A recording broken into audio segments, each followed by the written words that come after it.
برنامه خبری و تحلیل اخباری آزادی تقدیم شما استودیو مرکزی. سلام بینندگان عزیز، امروز 18 اپریل اطراف این موضوعها صحبت خواهیم کرد. حاصل سفر دولتی شوکت میرزیویف به دوشنبه، تاجیکستان و ازبکستان 28 سند همکاری را امضا کردند. از کار با یک پتنت در چند منطقه تا طلب مقامداری روس برای برابر نمودن شرایط مهاجران با شهروندان روسیه. و کشاورزان در ناحیه‌های مرزی تاجیکستان و قرقیزستان امید بر آن دارند که امسال آب به هر دو طرف میرسد.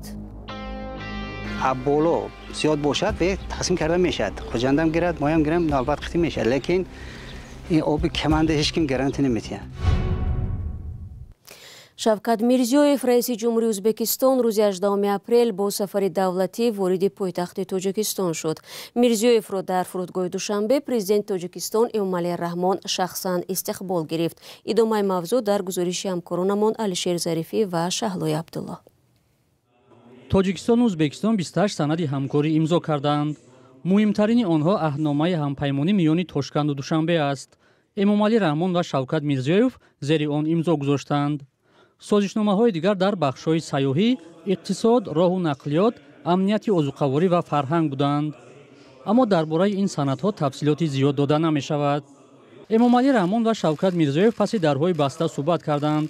بعد این راهبران دو کشور در نزد خبرنگاران گفتند که صحبت و مذاکرات آنها در فضای سازنده و همدیگرفهمی انجام شد. امومالی رحمان از آن توصیف کرد که داد و گرفت تاجیکستان و ازبکستان دوام 7 سال اخیر 40 برابر افزوده است. شوکت میرزیویف هم از رشد همکاری‌ها توصیف کرده گفت در شرایط فعلی کنار تاجیکستان می‌ایستد. در جریان این سفر شوکت میرزیویف در برنامه کنسرتی شام دوستی اشتراک می‌کند و همچنین بینای نوی سفارت ازبکستان را افتتاح می‌کند. شوکت میرزیویف باری آخر ماه سپتامبر سال 2023 به تاجیکستان آمده بود. روابط تاشکند و دوشنبه بعد سر قدرت آمدن میرزیویف بهبود یافت، مرزها باز شده، نظام روابط بکار شد.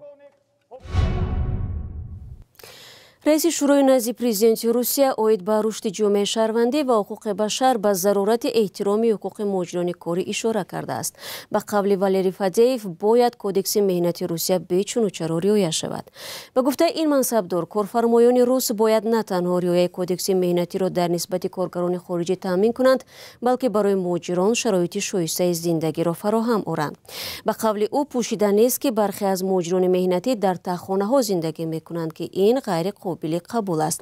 فادییف اینچنین تاکید میکند که سیاست مهاجرت باید بر ضرورت حل مشکلات معین اقتصادی ملی در بخش‌های مشخص و منطقه‌ای که واقعاً به نیروی کاری نمیرسند اساس یابد. همزمان این منصبدار پیشنهاد خود را در مورد کم کردن شمار مهاجران در روسیه ارائه کرده است. از نگاه او اگر برای کاری انجام می‌شده مزد بیشتر بدهند تا روس‌ها آماده می‌شوند به جای مهاجران کار کنند. حقوق کاری مهاجران و شهروندان روسیه را برابر کردن لازم است. آنگاه شاید معلوم شود که جلب مهاجران چندان فایده آور نیست و شاید این پول را به شهروندان روسیه پرداخت کردن بهتر باشد و اگر معاش زیاد شود شاید پیدا کردن شهروند روسیه برای کار آسان‌تر گردد. وزارت مالیه روسیه لایحه قانونی را تهیه نموده است که بر پایه آن مهاجران کاری بر اساس یک پتنت میتوانند در چند منطقه این کشور کار کنند. تشبوس زیرین در حال امکان پذیر میگردد که اگر مقامات این منطقه ها با همدیگر سازشنامه داشته باشند. این تغییرات به قانون با دستور نخست وزیر میخائیل میشوستین و معاون نخست وزیر تاتیانا گولیکова تهیه گردیده است. در صورت قبول شدن آن تغییرات علاوه ها بعد از یک ماه انتشار رسمی به حکم اجرا می‌دراید. فعلا پتنت برای کار تنها در یک منطقه داده می شود و اگر مهاجر خواهد در منطقه دیگر کار کند باید برای پتنت نو به مقامات محلی مراجعت نماید.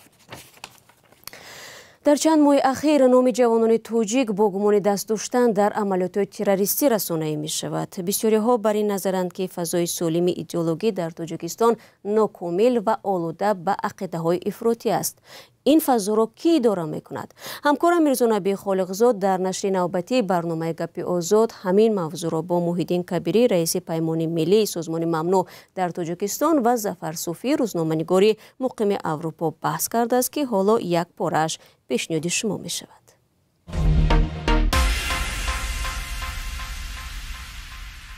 این عقیده هست که در تاجیکستان به جای ایدئولوژی ملی ایدئالی را ترغیب میکنند که چون ایدئال پیشوای قوی که منظور رئیس جمهور امام علی رحمان است و برای همین عقیده ها جامعه پراکنده و پریشان است. نظر شما در این باره چی است؟ ببخشید ظفر صوفی، نظر شما؟ ببینید در هر صورت در تاجیکستان واقعا یک ایدئولوژی وجود دارد، همون ایدئولوژی پیشواپرستی و از شخصی رحمانوف و خانواده رحمانوف ساختن یک ایدئولوژی. اون دیگر همه چیزی که در اطرافش عرض کردم بود، همه چیزی که در اطرافش دیگر هست مثل یک پرده است، مثل یک چتر است. یعنی اصلی کار میخوام که اونا باشن و هیچ کس هم نباشه. یعنی که هر حرفی هست باید که رحمانوف یا خانواده رحمانوف بگوید، هر کاری هم که هست حل کننده اونا باشن. یعنی مولا هم اون باشد، اکادمیک هم اون باشد، نمیدونم معذرت میخوام در زایشگاه هم اون باید راه نشان دهد که چجوری مثلا دایه چیکاری بکند، یا برای یک روانشناس هم باید اون یاد بدهد که چطوری روانشناسی بکند، یا برای یک آشپز هم باید رحمانوف یا خانواده رحمانوف نشان بدهند که چطوری خوراک بپزند. جناب کبیری، نظری شما چی است؟ مرحبا. اون چیزی که فضای رسانه ها، فضای ایدئولوژی در جامعه ما امروز خالی مانده است و اپوزیسیون و حکومت پر کردن از یک طرف داعش، من درست در کنه من فکر میکنم که اینجا ضعفی همون بخش روشنفکر و همون روزنامه‌نگاران کسبی هم هست که میدان را برای ما و برای حکومت و دیگران خالی گذاشتن. وقتی اون شما فکر نمی‌کنید که با این پاسختون یک کمی از مسئولیتی که بر دوش دارد مخالفین تاجیک یعنی کنار رفته ایستاده است؟ اینطور به نظر نمی‌رسد؟ نه، ببینید رسالت یک نیروی مخالف این مخالفت با حکومت است در تمام دنیا. رسالت اول یک نیروی مخالف نه تأسیس رسانه هست، نه یگان کارهای فرهنگی و اجتماعی است. در تمام دنیا اپوزیسیون ترامپ، اپوزیسیون بایدن، اپوزیسیون شولز مسئولیتش این نیست که بیاید کارهای اجتماعی و فرهنگی کنه. اون مسئولیت اولش انتقاد حکومت است و گرفتن حکومت.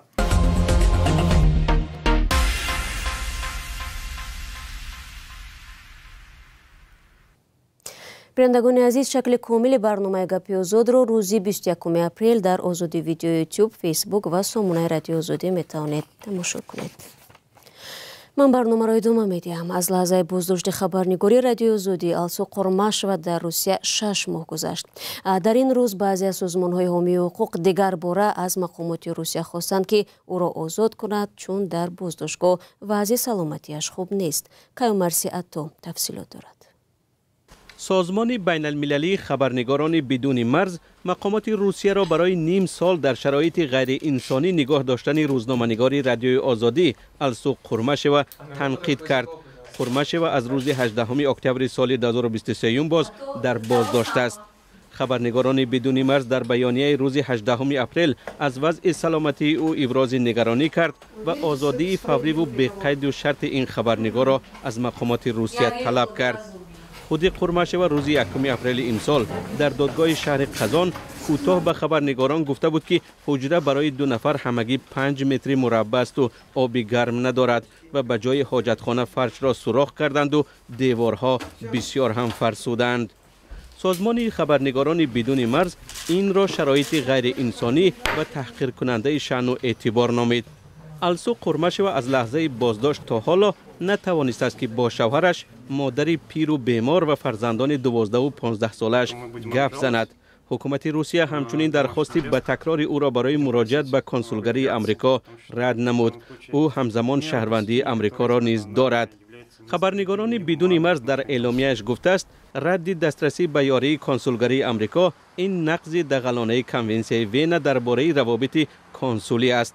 مسئولان این سازمان بین المللی از حکومت امریکا نیز دعوت کردند که تلاش‌های خود را برای رها کردن السو قرمشوا بیشتر کنند. السو قرمشوا که در قرارگاه رادیوی اروپای آزاد رادیوی آزادی در شهر پراگ کار کرده صاحب شهروندی دوگانه روسیه و امریکا است، ماه اکتبر سال 2023 بازداشت شد. وی ماه می سال 2023 با ضرورت عاجل خانوادگی به قزان رفته بود.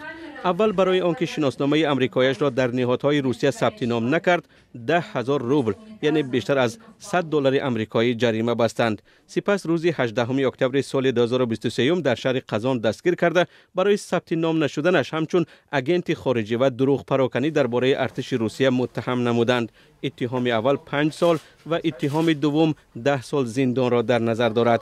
السوق قرمشوه و رادیوی آزادی این اتهام را بارها رد کرده و گفتند که مسکو او را برای فعالیت روزنامه‌نگاریش جزا می‌دهد.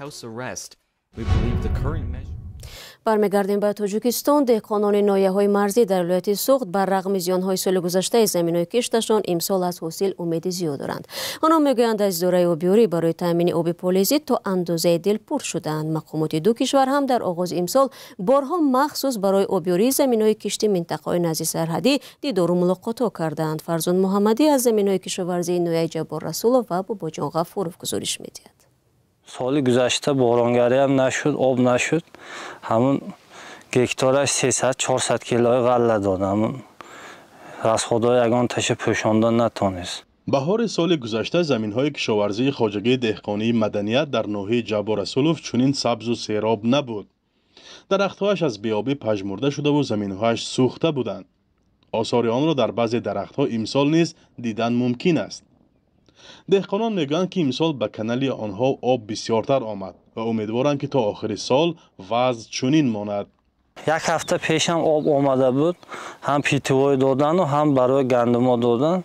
نسبت گذشته خیلی خوب مناسبتان است. آب سر داده از جمهوری قرقیزستان میگوید که امسال آب نقض میشد میگوید. اکنون میرابا رفت آمد کرده کوشش کرده آب آورده استانند. اما وضع در همه منطقه های مرزی یکسان نیست. برخی از خواجگی‌های دهقانی در ناحیه باباجان غفورov هنوز منتظر آب بودند. از یگان چیز گفتم در اون سال وضع بین بود. از اون امسال تا اینجا آب نیست. نیست آب.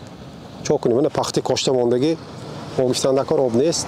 ایساستگی زمین بود. این هم در حالی است که تا دوره مناقشه بین دو کشوری همسایه آب پالیزی به طور مستقیم از کانال‌های جانبی قرقیزستان به زمین‌های کشاورزی تاجیکستان جاری می‌شدند. اما تا حال کانال ها را سد بسته و تا به حال نکشادند. با این وجود دهقانان میگویند اگر از یک جهت سیلابی به مناسبت دو کشور وابسته باشد، از جهت دیگر به تغییریابی اقلیم بستگی دارد. خداوند دو ریسپوبلیک را صلح صلاحیت و خشکی باشد ما گرانیساندیم. این خلق گنده کردن نمیشه. چون که اینجا آب باشد استاشنک بالا زیاد باشد به تقسیم کرده میشد. خوجندم گیرد مایم گیرم نوبت ختم میشه. لیکن این آب کمانده هیچ کم گارانتی نمیتونه.